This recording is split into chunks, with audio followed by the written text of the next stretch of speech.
Hello, everyone. Welcome back to another Conversations with Yoders Farm. Actually, I believe it's Conversation. I wouldn't know because I normally don't have this job. This is Lowell. Usually Eldon is the host of the podcast, but he has turned it over to mere amateurs like us, basically because it has been so long since we have done a podcast that he was too embarrassed to do one. So he said, y'all do one, and so that's why we are here. So he is not here, but I have my dad in studio, Delvin. Hello. And he actually knows more than both of us, so you're in for a real treat today. If we Wouldn't can be get too sure about that. If we can get the recording stuff figured out, which this may be recording, and if that's the case, then that would be great. And Eldon would be happy and less embarrassed once we finally get the podcast out. All right, enough of us, or me rambling here. So, Dad, do you want to give us a brief update about kind of what the day-to-day activities on the farm look like at this time of the year? Sure. Well, it is kind of setting into a pattern for the winter. I guess we should just mention, sorry to interrupt, that as we record this, it's almost Christmas. It is, what is it, the 20th today. 20th of December, sure is. Tomorrow's the shortest day of the year, and it really feels like it. We're noticing the low amount of sunlight several places, mostly in the slower growth in the tomatoes and the greenhouses. Of course, those long, cold nights mean lots of wood gets thrown into the big stoves, and so that's quite noticeable. But yeah, we're setting into pretty much a winter pattern. That is, it revolves about keeping our families and our tomatoes warm. And anything else we can squeeze in there is just icing on the cake. So currently we have tomatoes actually in all three of our greenhouses, but they're at different stages. You want to talk a little about that? Yeah, we do have the earliest house, which is more of a winter house. We were picking already close to the end of May season, early November. We were picking some there. That came on fairly strong, had a pretty good run there, some quality issues that we've had to deal with. But fortunately, we had a few leftover plants we got from another propagator, and we started a different variety, BHN 589 actually. Started though about 200 plants in the smallest greenhouse that we typically use for our heirloom plants in the late spring and summer. The problem with that house, it was only heated by gas, did not have provisions to heat it with wood, so looking on into the winter, trying to take these plants longer was looking like quite a bit of propane and therefore cost. We're fortunate, though, to find a used outside wood furnace, and we installed that. And the downside, of course, of having a third furnace on the farm is that's 3 mouths to feed on cold nights. So it's been a little more effort, but we do have some lovely tomatoes to show for it. Yeah, all right. So, and we just finished transplanting did you say that, the west greenhouse, the biggest greenhouse, 2 weeks ago, maybe, something like that? Yeah, a week or two ago. Mm-hmm. So those tomatoes will come on hopefully the end of March. March sometime. Yeah. Mm-hmm. We'll push them as fast as we can, but yeah, they got a ways to go. So they're looking good and should give us a good spring crop. So you mentioned heating, which is something we focus on, especially the last couple of nights have been 20 or lower. So on a 20-degree night, what does that look like? What are we doing? Yeah, well, we plan ahead a bit, and our stoves burning as hot as they possibly can, or as we can make them, only last about 4 or 5 hours between full charges of wood.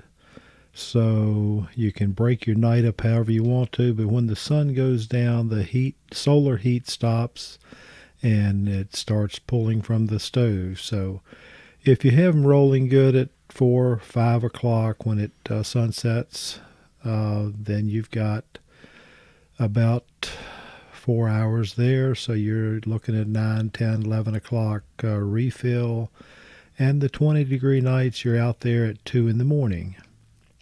So another installment there, and then about 6 or so, we'd like to have somebody having a good look at them again to take them till sunrise.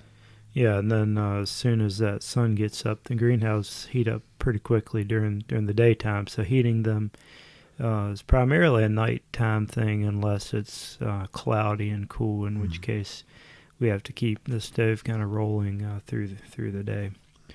So yeah, a lot of wood.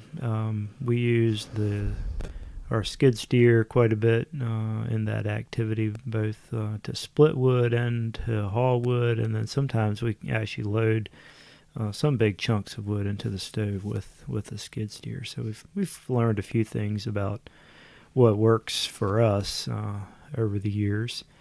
Talk a little bit about our wood source, and we're not just deforesting the forests around here. Where do we get those quantities of wood? Because we do burn quite a bit. And then why are we using wood instead of propane? You touched on that a bit earlier, but okay, yeah.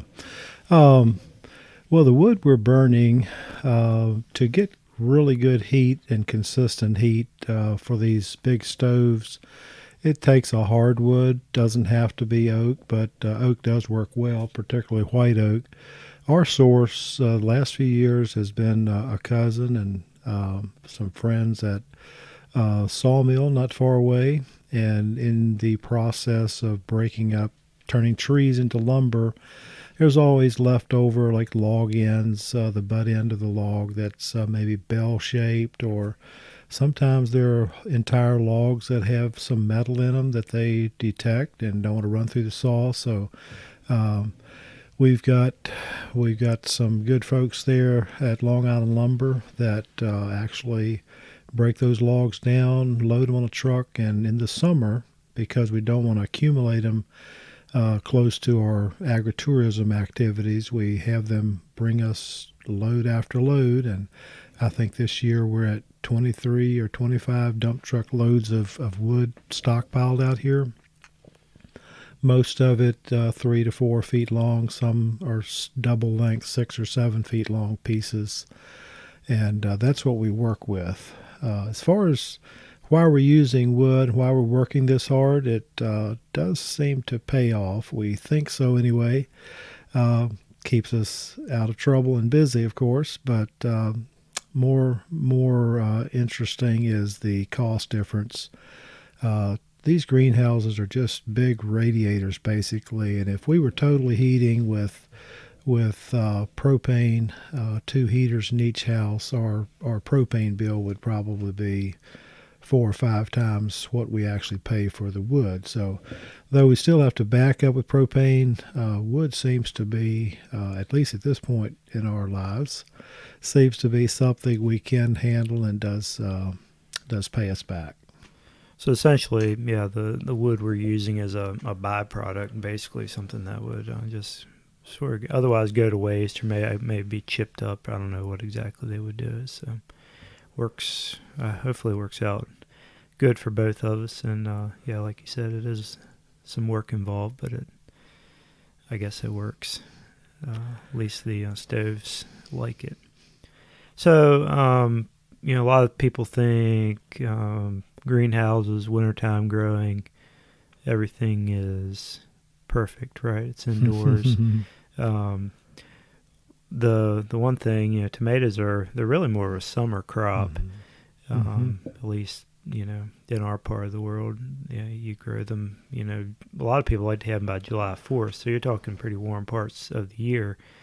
And in the greenhouse, we're wanting the nighttime temperatures to be, above 60 generally? If you're actually trying to ripen fruit, you'd like to see 65 be the bottom. It's a little hard to hold that with just wood heat.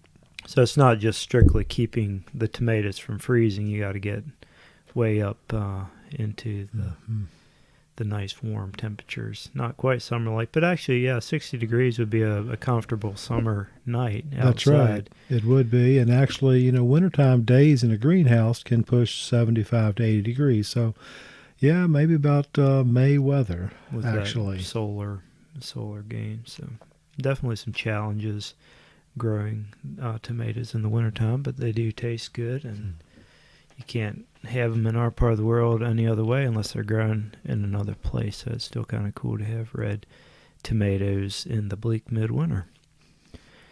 All right, so that's kind of an update on the tomatoes. We talked about heating. What else is going on around the farm before we wrap this podcast up? Well, another thing that we like to do, we've got a little mechanical background, and we do have a shop we can work in. So as we have opportunity, we're actually working on a manure spreader today, doing some welding and repairing. We've got some maintenance that can happen on equipment. We've got our beef cow herd that we're trying to grow, and we want to do some work with those animals and plan a little further how we want that to progress. We'd like to move to a cow-calf herd and then be selling feeder calves annually. But we're kind of experimenting with a few things and always thinking ahead to spring strawberries and fall pumpkins, and whatever we can do now to facilitate a little more reasonable pace of life in those seasons is helpful. Yeah, I think that's something we've learned over the years, that if you use the winter months or the times that are a little bit slower to plan ahead, maybe build a few things that you couldn't get to other times and address some weak spots or whatever. Anyway, if you use these months instead of just kicking your feet up by the fire, so to speak, which we don't have fires. Anyway, it just helps the rest of the year go better. So far, we haven't deployed many row covers. We had a few on some plants that we were trying to push some this fall, but really it's not, I know we're not very deep into winter, but it's not really been that harsh of a winter as far as low temperatures. We've had a few, but I believe next week is back up into the 60s. So that's right. And not only does that help with the heating, it helps with plant health, particularly in the tomatoes. If we can keep those plants growing well, setting fruit, just keep the blooms coming. It's just healthier all the way around. Right. More sun, more heat in there, more fans, more air movement, less disease. It just works well. But and less wood to burn too. And less wood to burn. Big plus. That's positive too. All right. Well, I think we can begin to wind this thing down. We did plant a cover crop in corn maize, probably since we recorded this last. Got that done, which I guess we should look at it closely to see if it's actually germinated, but should be by now. Should be. For certain, those 60-degree temperatures should help it do that. And this is a new wrinkle for us. We actually booked our seed for next year. We're planning ahead to the corn maize and also our conventional soybean crop, but tackling a new kind of maize, we're going to move away perhaps from the sorghum we've been using with the corn mix and going to a different type of corn. We may talk about that more later. Possibly so. We're still exploring our options, but always thinking, trying to think at least one season ahead, if not two. So, all right. Thank you so much for listening, and maybe next time it won't be quite this big of a gap in between episodes. We shall see.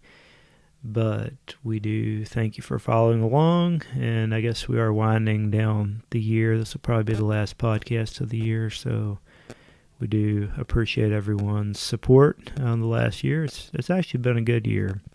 We've had a good strawberry season, excellent fall season, and overall pretty good growing season. Mm-hmm.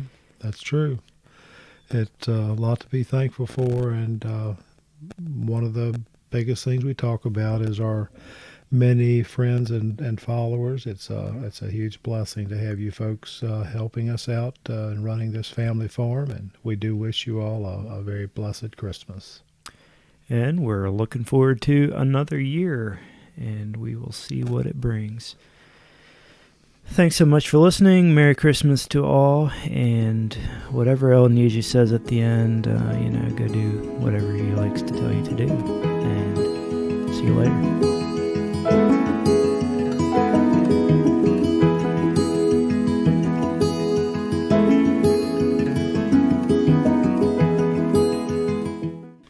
Am I supposed to just hit the off button, Ellen? I think I just hit